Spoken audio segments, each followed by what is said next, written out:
We're going to shatter the myth of that old adage that ground beef is just ground beef, right? Give me a ratio of fat to lean and 80-20, and it doesn't matter what you put in there as long as it's ground beef. If you're an operator, you've probably said it before. If you're a sales rep, you've probably heard it before. But we're going to bust that myth for you today, all about ground beef and what goes in certified Angus beef ground beef. Wise man once said to me that a meat grinder is not some sort of magical tool where if you put something in there, you're going to get something special out of it. His exact words are, if you put crap into it, you're going to get crap out of it. So we're going to dive into that shortly here. We are live. We are back to being live. So please ask questions and we will get to them later at the end. We got about 10 minutes set up. So please use that chat function and we will get to your questions. And then one little note here, you know, I've heard that babies being born after this pandemic, we're going to be referred to as quarantinis. I had a quarantini myself a few weeks ago, Caroline, she's doing great. But we also have two new quarantinis with us over the last few days. Chef Ashley had a baby girl, and Diana and Daniel Clark also just brought home a baby girl. Baby girls are in again, just within the last few days. So they're not going to be with us.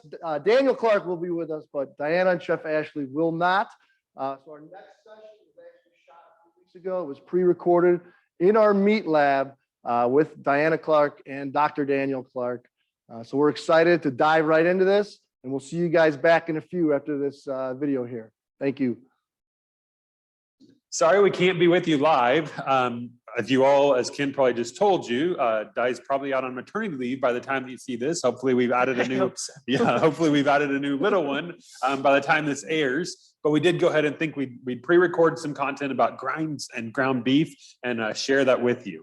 Yeah, we really wanted to dive into the ground beef category. And one fun fact that I love to share, did you know that the certified Angus beef logo alone increases the overall likelihood of enjoying and the juiciness of a burger? Okay, so we look at the power of that logo in a ground beef patty and boom, it magically becomes better. But it's not just the logo, it's the science that goes into our logo, that goes into our ground beef, that really sets certified Angus beef ground beef apart to make it more premium in the market. And that's exactly what we want to talk to you about here today. Yeah, so it really comes down to our one big difference between us and many other grinds that are on the market today, and that is our ingredient.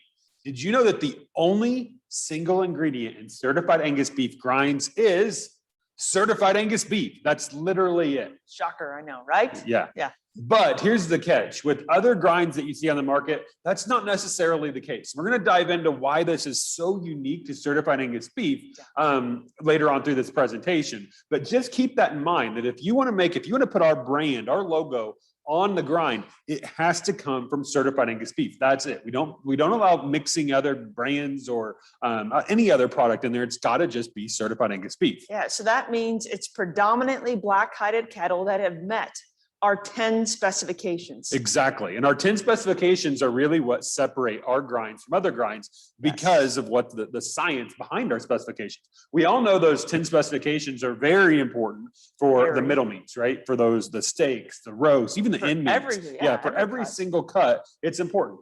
Even our grinds, and I want to talk a little bit about specifically a few different specifications or the 3 specifications that I think are a little bit more important for our grinds. To start with, our modest or higher marbling specification that you see right here, okay, is extremely important for our grinds. That's a really important one. We also have this only a maturity spec. That also, we're going to dive into why that one is really important for our grinds. And then the last one down here, no dark cutters. That spec is also, I think, extremely important for our grinds. And we'll talk about kind of the science behind why that is. So to start with, let's go ahead and talk about this modest or higher marbling and what that means to grinds. So that is probably our most important specification. We always talk about that being our most important specification for things like our steaks and roasts and any of those other products, but it's also very important for grinds. And it's because most cattle don't make it into our brand because they fall out and they don't have enough marbling to make it into certified Angus beef. Yep. Now that marbling is absolutely key. That marbling actually is a kind of a different type of fat. We always see there's different types of fat throughout the carcass. That marbling fat, I think, is pretty special. Oh yeah. Yeah. We all know it's special when we eat a ribeye. We eat a certified Angus beef ribeye and it tastes delicious. Well, why does it taste delicious? Because we had that marbling. Exactly. We got that extra fat in there. Exactly. So it's also important for the grinds. Now, here's why. That marbling fat, you can actually see it in here, that marbling fat actually has more oleic acid. Okay, oleic acid. Remember that term, we're going to use it a few times. That oleic acid is really unique. It's a unique fatty acid that just helps that marbling taste amazing. That taste that we come to really appreciate.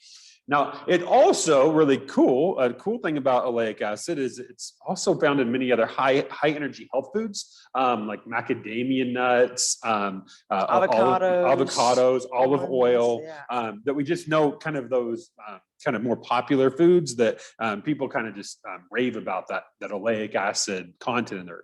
So that's also cool about oleic acid. The other thing, why those are called high energy health foods is because that oleic acid actually has a little bit of health benefits. Yep. It actually does some health benefits in terms of cholesterol and so forth. So that's kind of a cool benefit of oleic acid, but we're not really here to talk about nutrition or health benefits. We're talking about flavor. Yes. And the cool thing about oleic acid, in my opinion, is that it tastes amazing. Yes, it is actually more satiating to the human palate than other fats. So if you put that fat on a cracker, you're going to start salivating more. You're going to want more of it. It's just naturally your body craves it. And that's the fat that's in marbling, which is phenomenal. Yeah. So here's what's cool. Remember this, that if we have to use certified Angus beef to make our certified Angus beef grinds, well, the only place that we can get that from is, again, certified Angus beef. So we're going to bring in our lean that naturally has more marbling. Yes. Okay. So if it has more marbling simply because of that specification, that modest or higher marbling specification, we're going to bring in more oleic acid with that marbling and put into our grinds. So you think about your 80-20, 80% lean, 20% fat. That 20% fat, where is that fat coming from, is really important when you start to think about your ground beef. And that's where certified Angus beef starts to set itself apart. Now, these are kind of, I would say, oleic acid, right? Big word. You may have not heard that one before, but let's kind of break this down a little bit. It's very similar to like your creamer and coffee, right? All of us, right? You probably like creamer in a coffee. That's just a common way to drink it. And that creamer adds some flavor, okay? Just like our oleic acid adds flavor to our grinds, okay? So now that's, I think, important, right? That's oleic acid important for marbling. But here's another tip that I think is just as cool, that not only do we get more oleic acid in our marbling from having more marbling in our grinds, but also when we have certified Angus beef, we get more marbling. And because the animal is putting down more marbling, it's also going to be putting more oleic acid down in other fat depots. So if you look here at this steak, okay, you see more marbling here, but you see these other fat depots, like that's called seam fat right there. That's called subcutaneous fat. So there's just some different fat depots on there. Now, this is actually from research done at Texas A&M University, so by Dr. Steve Smith. So this is pretty cool. And if you want to dive in a little bit deeper to this, you can actually listen to our Meat Speak podcast where we had Dr. Smith on, and he really talked for about 30 to 45 minutes about beef fat.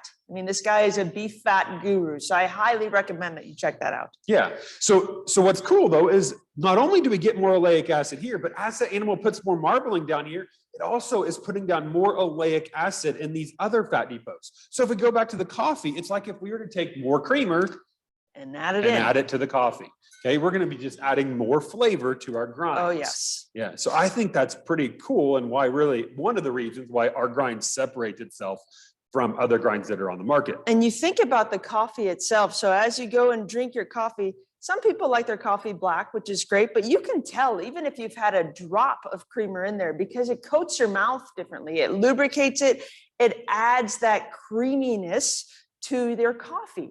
It's the same thing in marbling. So even just a little bit of that fat, a little bit of that oleic acid is really going to drive your grinds, and it's going to lubricate your mouth differently as you're eating that burger. Meaning you don't need to have your bacon or cheese on there. The burger itself is going to stand alone as being good, and everything else that you put on top of it is just going to exemplify that flavor. Yep.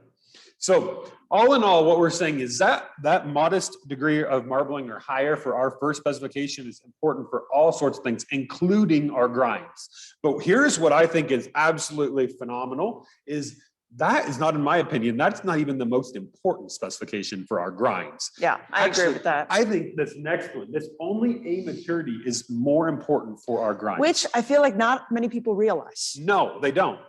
Did you know that about 115,000 head of coal cattle are harvested every week? Now you might need to explain what a coal Yeah. cattle are. Coal cattle are basically animals that have gone out of production. Cattle that have gone out of production. They can no longer reproduce. That might So be old bulls, old cows, old bulls. Yeah, they're They have some age on them. yeah, 5, 6, 7, 8 years old. They've been in production for a long time. Now we all know that as animals age, right, they aren't quite as tasty, right? They get tough. They get tough. Their meat gets darker in color. Exactly. They're chewier. I mean, it's just not that appetizing, really. So typically for those type of cattle, we might save maybe the ribs, the loins, or the strip loins, The tenderloins, yeah. But what's going to happen to the rest of it? It's going to go into grinds. Okay. And that is the commodity market. That is Yes. how nearly by far the majority of ground beef that is going to be harvested today is going to be taking that lean trimmings that we get from those old cattle and then mixing it with some of the fat trimmings that we might get from younger cattle.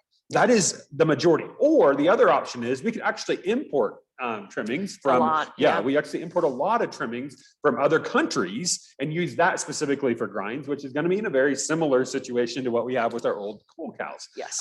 So like I said, this is, and this is why this is so important. That A maturity is we only allow certified Angus beef into our grinds. If we only allow certified Angus beef into our grinds, we are only allowing cattle that are less than 30 months into our grinds. We don't allow coal cattle into our grinds. We don't allow that to be mixed in, which what we're here to tell you is that is completely different from the rest of the industry. Yeah.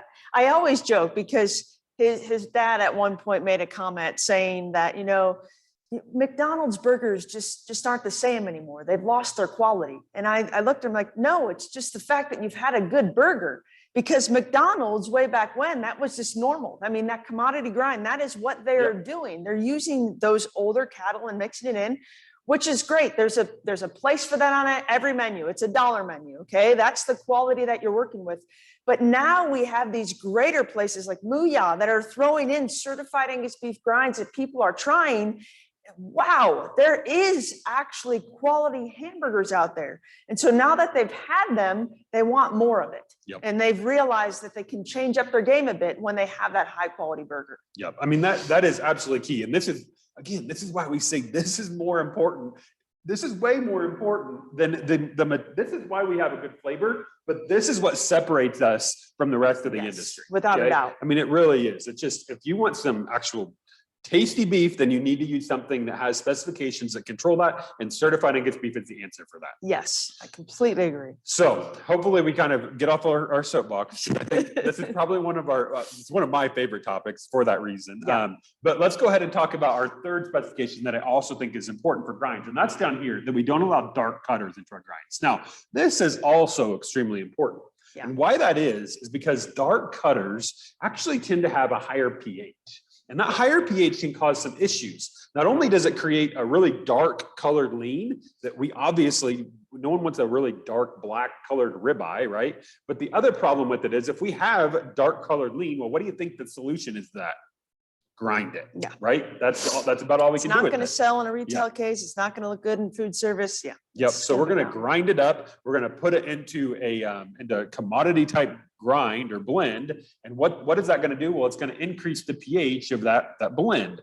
Now, What happens is if we increase the pH of that blend, when we make our hamburgers, have you guys ever had an instance where you cook something to 160 degrees, you tempted it was 160 degrees, and yet one of your customers sent it back to the kitchen and they opened it up and it was still red in the middle?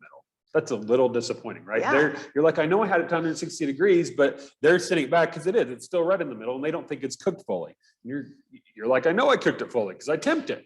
Well, that's actually a phenomenon called persistent pinking. Okay. And when the pH, that's one of the causes of it. When the pH actually gets too high, that can cause persistent pinking, and it really can throw off the whole dynamic. Once you guys get stuff sent back to the kitchen, and that just is creating drama, and everybody knows that There's a lot of drama in the drama in the kitchens. kitchen, not good. That creates some issues. And it's just, you think about your consistency in your cooking, your consistency in your product. You want to make sure that you could rely on that patty every single time that you throw it out.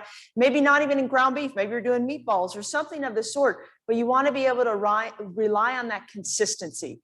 And that's the point of these specifications. We really harp on consistency when it comes to our steaks and roasts and primals and everything like that, but it is still extremely important in ground beef as well. So these specifications make that product more consistent and easier for you to work with. And speaking of consistency, that probably leads us to some other ingredients that you won't find in our grinds. Yeah, so just like a lot of people think, okay, we've got these older cattle, maybe you didn't realize that goes into the mix, but you could also have head, so you're thinking your cheek meat, you can have offal, so you think your heart, your liver, that is all allowed in ground beef. Certified Angus beef does not allow that in their product. We also don't allow for any binders or fillers or anything like that in there. We want pure 100% certified Angus beef in our patties, and that is it. So not only do we have our 10 specifications, but we have a lot of other specifications that we work with our value-added products team to make sure that the products coming out that have our label are the highest quality that they can possibly be. So what we're saying is we have these 10 specifications that the carcass has to meet, plus then it's got to meet specifications that our value-added products team have put together to also ensure that the products that are going forth are also going to be high quality. So it's got these specs plus more. Yes. Yeah. And so hopefully that clears up the ground beef category for certified Angus beef standpoint. You guys understand that why we are a premium brand, especially when it comes to grinds. And we'll talk a little bit with Clint later, talking about some of those market dynamics and how that really can play in your favor when it comes to purchasing these grinds for your restaurant. But we also want to clear up the ground beef category in general. So we have these other things called specialty grinds. You start to think about, you have different subprimals that can be thrown in. You can have brisket, you can have chuck, you could have sirloin, you could have round. What do they all mean? Okay, so you start to think about ground chuck. Well, ground chuck is usually around an 80-20. All right, then you have ground round, which is usually around a 90-10. So you have different lean and fat points. But some of these specialty grinds, the reason why these subprimals are really important is because some subprimals have more of that oleic fatty acid in them. Yep. So brisket, which right down here, guys, that's right there is where the brisket's going to be. Brisket's definitely one of them. Yeah, your chuck is also really heavy in terms of that oleic fatty acid. Why? Primarily because your serratus ventralis, that short rib muscle, is loaded with marbling. So that muscle alone is going to carry a lot of that flavor, that oleic fatty acid. So you start to see some of these specialty blends, and a lot of them are your chuck brisket short rib combination because they're trying to drive home that oleic fatty acid. So in essence, what it's like is if we take more creamer and we add it to our already nice creamy coffee that we get with certified Angus beef. The sad thing is, I think we're still like 6 of these little cups of creamer away from being to your level of coffee. That's probably true. Yeah, it's usually that much coffee and that much creamer, but it's okay. I'm more of that cup right there. But it's regardless, you start to see that added flavor. We're going more to a milkshake than we are coffee, but that's a good thing. Okay, this is Starbucks thrives on that right now, especially when it comes to grinds and hamburgers. I mean, yes, that is where it's at. And so that's why you see people throwing some of that brisket component into your ground beef. If you have the ability to do it, you should definitely try it. Play around with different subprimals. We've actually had quite a few people come to the culinary center simply to do that. Find what their specialty grind is. So we've taken different parts of the carcass, thrown them in together, and they come up with, oh, we're going to do this brisket, navel, sirloin blend. And it's fantastic. And it's a lot of fun to see what those differences are. You know, some people think this is kind of a load of whatever garbage. They're like, it really can't be that big of a difference, right? But I want you to think about that. If you're if you're in that camp that are like, it's a specialty blend, that can't be different than just an 80-20 grind. Think about it for just a second. Does the tenderloin taste different than the sirloin? Does the flat iron have a unique flavor, right? All the cuts on this entire carcass are unique and carry different characteristics. So why is it that we think that when we try to grind different ones up, that it would all be the same? Okay, so if we actually go through and pick different primals or cuts that have different flavors, well, of course, we're going to make grinds that have different flavors. So that's kind of a unique aspect to this whole category. Exactly. So that's what you really have to put that into consideration when you're selecting your grinds. I mean, there's a lot to choose from. Another thing to think about is simply the processing method.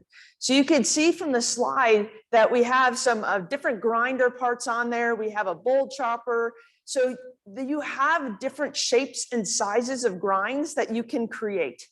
Those thicker, coarser pieces are going to create a coarser, tougher bite. Almost, they call them like steak burgers. Your bowl chopper can really grind it up really fine, or it can just go through the bowl chopper a few times and make more of that steak patty feel as well.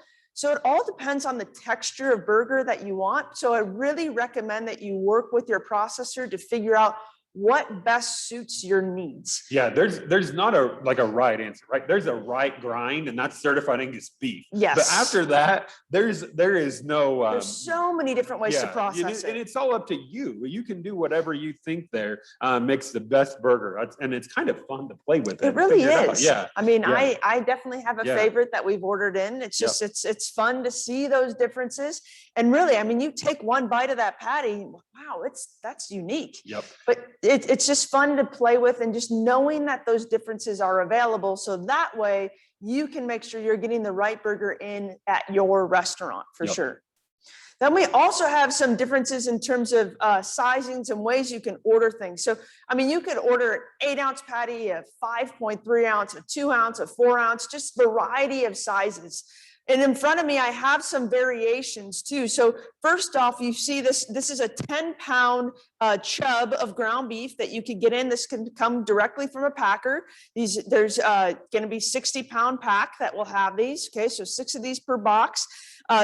Very great to use if you're planning on doing some hand pattying in-house, or if you want to use some of it for ground beef, for patties, some of it for ingredients in nachos or tacos or anything like that. You can definitely do something like this. You also have this a little adorable, I just think it's so cute, this 5-pound chub of ground beef. And you see how nice and big that logo is too. This is just a great piece, but it's what you need. How much ground beef are you going to utilize throughout the week? We need to make sure that we can have these packaged, ready to go. And they're very just convenient to have in-house too, and how quick you're going to go through them. Then you see here in front of me, these are actually, this is a frozen patty. So as you can see some of that ice on there. This is fresh. You can get this one in fresh. We just have them both here. But these actually are both 8-ounce chuck patties. But one of them is just thicker and the other one's thinner. So you start to see those differences in terms of how they are actually formed. And these were actually formed into size and shape. So you get that perfect circular shape every single time. You can have similar texture and everything like that between them. These are actually from the same processor.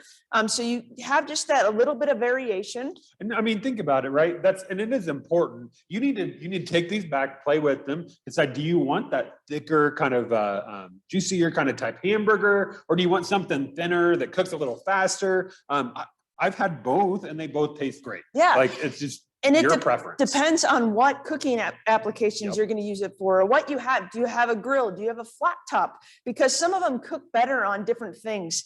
And that really does have an impact. Even when you start to think about, am I going to buy an 80-20 or a 75-15? Because some of those drippings can affect your grill. But if you're using a flat top, you can handle a little bit more fat in that burger blend.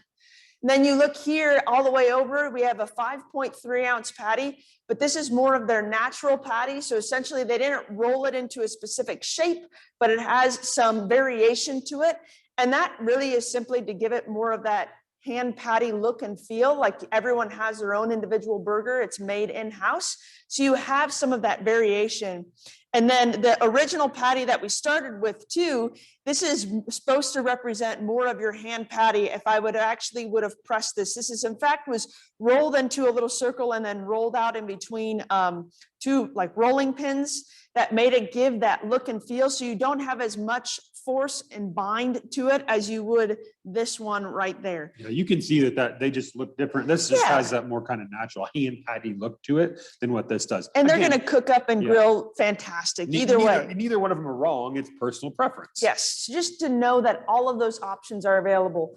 And we do have a fully cooked burger right here. Chef Peter would swear by this from a catering standpoint, just to have these ready. You see that they have some of that natural variation in them like they would if you actually did cook these, but these are ready to go. I mean, that you really just have to heat them up, put them in a little bit of beef broth and pull these out, and people will scarf these down. I mean, personally, we've used these a lot at some functions here around certified Angus beef, just to get people more aware of that. But you don't need a high skilled chef in order to prepare these. And right now, I mean, labor Labor's an wise, issue. this is not a bad thought to be able just to pull these out of some beef broth and they're ready to go. I mean, you get everything set. Maybe someone wants a burger bar for their wedding. Hey, these are fully cooked. Talk about the food safety risk being gone because now you've had these prepared and set. Yeah, and before you kind of turn your nose to the VAP products like this fully cooked burger, right? Just try them, right? With the labor shortages, you could try these, but it's already cooked. Some of that work is already done. Just give them a try and see what you can do at your restaurant with them. I think it's a great option. Yeah. But hopefully you guys see that there's just a lot of variation within the ground beef category. And if you guys have any other questions or want to know if some patties are made or if we can get them made, please reach out to your certified Angus beef brand representative and we'll be sure to get you the information that you need. But now we're actually going to turn to Clint and go to a market update to see how the ground beef category is acting this year.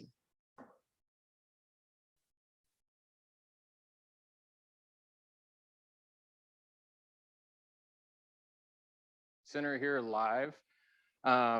As Ken mentioned earlier, want to make sure that we answer everybody's questions throughout the day. So if you have those questions, be sure you put them in the comment or in the chat. And here in just a few moments, we'll go back through those and make sure that we answer all those questions. But now that we've heard from Daniel and Diana, we want to about the product quality characteristics and especially those that separate the certified Angus beef brand grinds from commodity grinds. We want to spend the next few minutes talking about some of those characteristics that maybe have an influence on the market and ultimately the price for ground beef. And while not a comprehensive list, just want to touch on some of the main things that we typically see that have an influence. And when we're talking about grinds in general, probably the single largest thing that has an impact on why one grind may be worth or priced higher than another or lower would be the lean content. And as a general rule of thumb, obviously you can see a spectrum there of different lean points that are very, very common throughout the ground beef complex, ranging all the way from say 70 or 73, all the way up to 93 or potentially even a 95. But those lean points are really the main driver in the separation there. And as a general rule of thumb, a really broad statement would be that about for every single lean point difference between one grind to another is worth about 10 to 12 cents in just base price. Now, obviously that gets extrapolated out as we put product through the supply chain and the products and services that come along as those grinds are delivered to you. But again, just a general rule of thumb you could think about. Another one would be those premium options. You heard Daniel and I talk about some of the different types of ground beef that are out there, and specifically the more common ones, chuck, round, and sirloin, have been around for quite some time. But here in recent years, more of the signature or the specialty grinds that have come into play, where we're adding brisket or short rib or a combination of the two. Or if you really want to get serious about your ground beef patties, for example, you can look at prime products, certified Angus beef brand prime. And we would have several of our ground beef processor partners that are producing patties with that as the raw material as well. When we talk about raw material, another one would be simply the abundance. And you could say really the availability of a particular raw material. What I mean by that is when we break down the carcass and we look at the different components that could potentially be used for ground beef, whether it be trimmings or whole muscle format, really just the abundance of that comes from the carcass can make a difference. And the most common one would be ground chuck. The highest volume, and we'll take a little bit of a look at that here in just a second, but the highest volume, let's say between 100 and 150 pounds per carcass that we could use for ground chuck, versus when we go to ground sirloin, that number is going to be significantly smaller, probably less than 50 pounds that technically would go into ground sirloin. And so that can have a significant impact on how these ground products could be priced. And then last but not least would be seasonal demand. So as we move across the calendar over the course of 52 weeks, there's going to be lots of different things that could come into play and again, have an influence on how that ground beef product is priced. And we'll take a look here at the end of this particular session on what that looks like. Now, while it's not price related, I did want to share just for some perspective of as we think about all the different types of ground beef and so forth, but just for some perspective on how that breaks out across the certified Angus beef brand. Now, what we're seeing here in this particular table is a mix of both restaurant and grocery store business all combined. But just like we talked about total volume available as far as raw material goes, no surprise that 80% lean ground chuck makes up about 2/3 of total product moving through the system today, followed by 85% lean ground round, and then 75% with non-specific as far as subprimals or anything like that mixed in would represent the top three. But you can kind of get a feel, and I'm hopefully that matches what you would see within your own businesses. Now, that being said, I admit that there's going to be some regional differences here. I would say is speaking in general terms, further south in the country that we go, you're probably going to see a higher popularity of those 73s and 75s. As you move north or maybe move towards the coast, maybe that's where the 85s and the 90s maybe start to kick in with just a little bit more popularity as well. Now, as we look at this, now drilling down to some specific pricing, and these are average prices on certified Angus beef grinds that are quoted by Urner Barry on a weekly basis, and actually went back essentially for the past 5 years, all the way back to 2016. And a couple of main takeaways. You know, we mentioned earlier that lean point is the single largest separator on price, and I think this does a really great job of illustrating that, how 80% lean ground chuck, as it is the lowest lean point, would on average run at the lowest price points here, followed by that next leap up to 85% ground round and on up to 90% sirloin. The other aspect of this that I think is important to take away, and granted, we have to kind of blur out the sections of this particular graph where COVID hit, and it originally last year, and then also as the industry has recovered and dealt with some of the logistical challenges here as the last couple of months. But those parts excluded, really, there's some pretty good stability as far as this, and no surprise, given that it is such a staple within our beef consumption across the board. Now, when we talk about that stability, and I did mention earlier, there is some seasonality to deal with here. And I think this is one that you could kind of look at two ways, with a little bit of fear as far as something that is volatile, or you could flip that around and take a little more optimistic look at it from being able to turn this volatility into opportunity. And you can see that from high to low, we can go plus 10% to as much as minus 10%. If you go through, I've broken this out in quarters, and I think it makes a lot of sense. Just think about our daily lives. So on the left-hand side there with Q1, everybody's just come back from the holidays. We've spent virtually the entire months of November and December going to parties, eating with family, lots and lots of food, unfortunately, lots of turkey, ham, things like that. The other component that we would talk about in that first part of January too is think about from a budget standpoint. So not only have we spent the past 2 months consuming a lot of different food items, probably not ground beef, but then we might also be a little bit more conscious of our pocketbook here in the new year. And so, you know, perhaps everybody comes out of that and says, I just need a good greasy cheeseburger, man, that would really hit the spot. From a supply standpoint, then we start to ramp up supply as we move into the year and we transition into the second quarter. And again, think about the calendar of all the different activities: Mother's Day, Father's Day, 4th of July, Memorial Day, all these main activities that just happen to take place as the weather outside begins to warm up. And so we see another significant spike that really carries us through the July 4th holiday. We transition into July and August. We take a little bit of a breather. Absolutely, ground beef is still going to be a popular item through that point. But then we spike up again in the later half of the third quarter, and that would be pointed towards Labor Day, that last hoorah as we begin to cool off and head into the fall. And then obviously the fourth quarter as we transition to hams and turkeys and prime rib roast and things like that. We see grinds kind of take a back seat to either other items or other proteins and so forth. But again, I think as we look at, no matter if you're an independent operator or if you're a regional chain or a national chain, I think to look at what we see here in this volatility creates a lot of opportunity from a procurement standpoint, whether that be planning for an entire year, or maybe it's a limited time offer that you maybe want to do on your menu. And could you match that up with where some of this information would make sense to, again, from an opportunity standpoint. So just want to cover those quick points as it pertains to kind of the supply and demand, but ultimately price. And with that, we're going to bring Ken and Daniel back in. Daniel was able to step in and join us here live today and take a few of the questions here before we wrap up. So. Awesome stuff. Great information, Clint, and really that science that you saw back in the meat lab is just really incredible and absolutely worth the admission of joining this live with the RAND session. So please share this with folks when we are finished. Dr. Clark, first question for you. Are you sleeping at all? I have gotten a little bit of sleep, but Diana probably has not got as much, but Okay. I've been well rested. Awesome.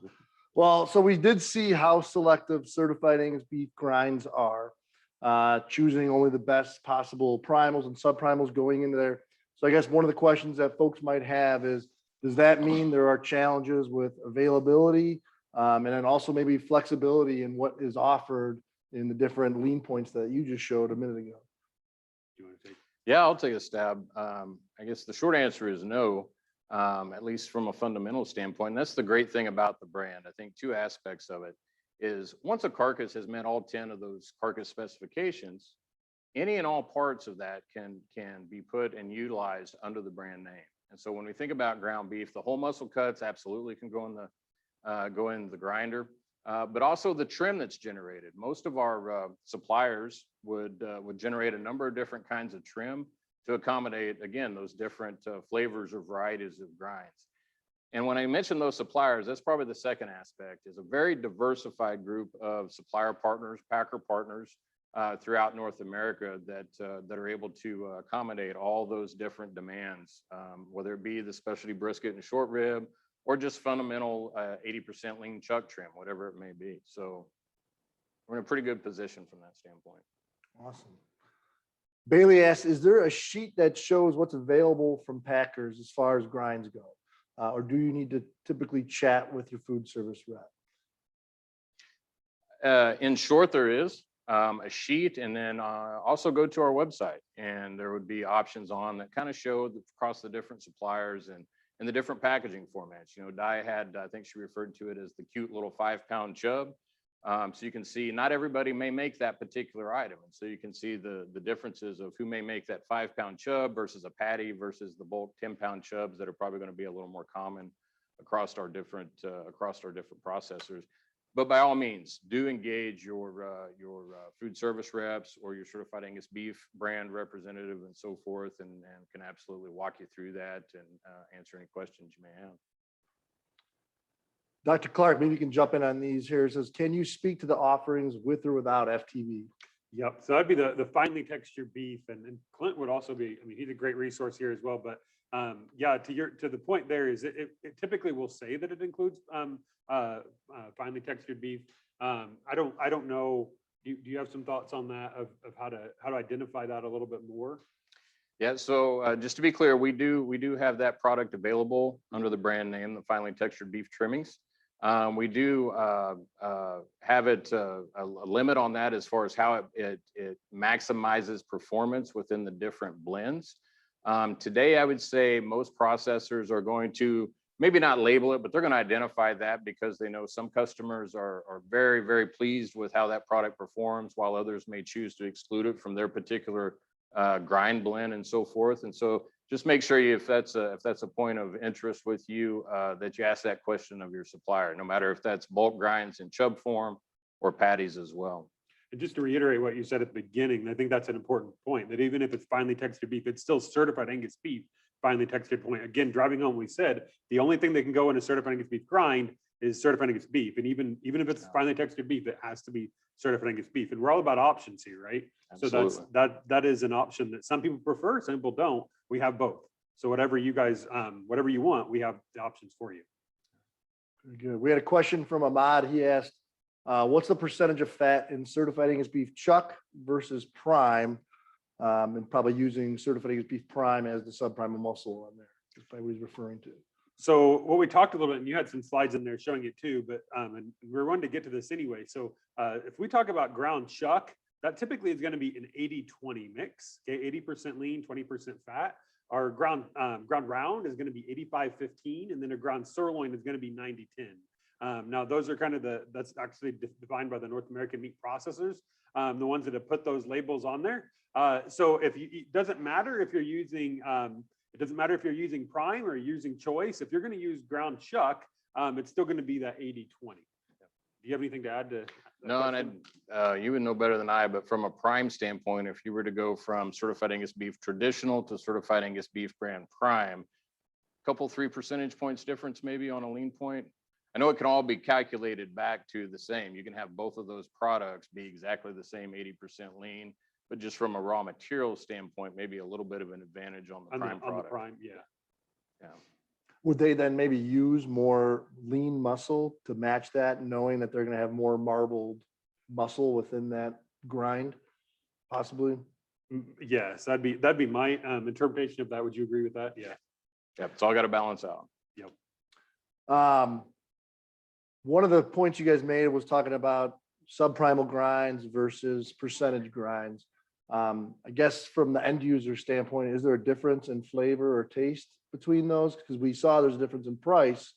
Would you say there's a difference in flavor? So you're talking between like a ground chuck and a ground Versus an 80%, 20% blend. Yeah, so that goes back to when we were talking about the oleic acid mix and how that oleic acid really changes. And I don't think we put in here, but there's actually been some studies, and what we referenced here was all done at Texas A&M University by Dr. Steve Smith, who's actually evaluated the fat in different primals. Okay, so he's gone and he's actually looked at the melting point. The melting point's a pretty good indication of how unsaturated or saturated that fat is, and that will obviously impact flavor. So by doing that, we know that every kind of fat depot throughout that carcass is a little bit unique, a little different.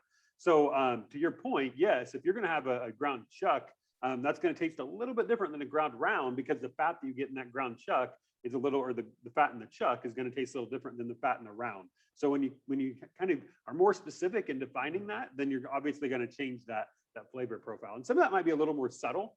Some have more or less oleic acid. Some of them kind of are right along that average. So if you're, you can change it. Like I said, some of them could be more extreme, like the brisket, but some of the other ones might give you that just little subtle flavor difference. Well, and on that 80 blend, it could technically be any subprimal as long as they're hitting that 80% mark. Yes. So, Yep.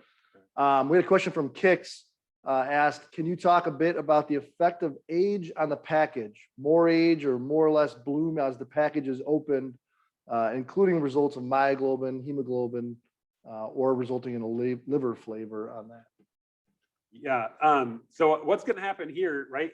I think, and maybe you have a better answer for this. You're the meat scientist. I think what we're talking a little bit is kind of the discoloration, I believe, is what we might be getting at there. So if you want to keep something as stable and as possible as you can, then you're going to be looking at more of a vacuum package, right? You want to remove the oxygen from there, and it's going to allow that meat to stay that the color longer when you open it. Okay, so eventually, if you're not using the best color or you're not using the best packaging, you leave it out, it's going to start to discolor a little quicker. So I think that might be getting at, maybe did you have a better interpretation of what that question might be? No, I think that's spot on. And as I listen to you make those statements as well, what also comes to my mind is more the kind of the fundamentals of making sure when we think about shelf life, for example. I know a lot of grinds are marked to a 21-day shelf life. So depending on what products you're using and so forth, make sure you clarify that if it's not already clearly marked on the package. Clarify that with your vendor, your manufacturer. The other one is, as always, make sure from a food safety standpoint, from a cooking standpoint, 160 degrees, but also before it even gets to the grill or to the flat top, making sure that we have temperature cold chain management across that from a distribution, even at the restaurant, back of the house. Very, very important, not only from a food safety, but also from a color stability and product performance as well. Yep. And we actually have a pretty cool meat minutes on that, on the impact of color and how different packaging types might do that. So if that didn't get quite the answer you were looking for, I'd look into that meat minutes, because there probably is more information that we can provide as well with regard to that. Good. Couple more. We had someone asked, does Certified Angus Beef offer a pre-cooked patty? And we do. We did highlight that on the last maybe last couple minutes there in the meat lab. We do have a pre-cooked patty. It's perfect for when you got to cook for a lot of different folks and you don't have to worry about food safety issues. So try it out if you can access it. Another question was, if I want a custom blend, is there an opportunity to get assistance in determining what that blend must be? Yeah, so we've done this where we actually will bring people into the culinary center. It all depends on your what your capabilities are and what you're able to do, and really how much you're willing to spend on it as well. So if you want something really customized to what you're looking for, yeah, then we've brought people into our center and done just that. We've ground different subprimals and so forth, and just kind of experimented, decided here's what they're looking for that best suits their needs. Those are some pretty fun sessions. Those are fun sessions because it's a lot of tasting, and it's also pretty unique. Now, the problem on the flip side of that is that can get a little bit challenging in either if you're going to do the own grinding in-house, or if you're going to try to get someone to grind it for you. You just have to make sure you have the pounds that they need for a minimum run and so forth. So that's important. You probably are going to be best suited to actually work with your distributor or your processor to figure that out exactly. But I would say it's totally doable. We can help with it, and there's probably some more resources out there as well. Awesome. Well, that caps the questions we've received so far. So thank you to you guys out there watching and asking those questions to us. Definitely makes it a little more fun for us up here when we get to actually interact with you guys. And thank you, Clint Wallencheck. Amazing job on the market of ground beef. And thank you, Dr. Clark and Diana Clark. And what a trooper you are being here with a newborn just a couple days old. So thank you guys both for some awesome content on ground beef. I want to call out our next, well, first of all, actually, I want to give you a call to action, and that's to go out and try a case of ground beef. You've heard a ton of information here. The best thing you can do is actually go out and sample it yourselves and see if you can pick up on all those factors that Dr. Clark and Diana Clark hit on back in the meat lab. So that's our ask of you. Try a case, try a patty, find a blend that works for you, and actually go ahead and utilize and capitalize on the fact that this is a better, higher quality eating experience. And then I want to give a shout out to our next Live with the Brand being held August 31st. This one we're pretty excited about as well. This is going to have a cool theme all about procurement solutions and how to make you better at sourcing your beef and really maximizing your profits. So we got a fun one. I'm sure we'll get a good dose of Mr. Wallencheck as well on that one. And then lastly, look for a follow-up email, which will have some ground beef recipes from Chef Ashley, who also is on maternity leave and just had a newborn. So shout out to her for getting us those recipes as well. And try them with the new Certified Angus Beef product that you just purchased. Use those recipes. Thank you guys so much. We look forward to seeing you again.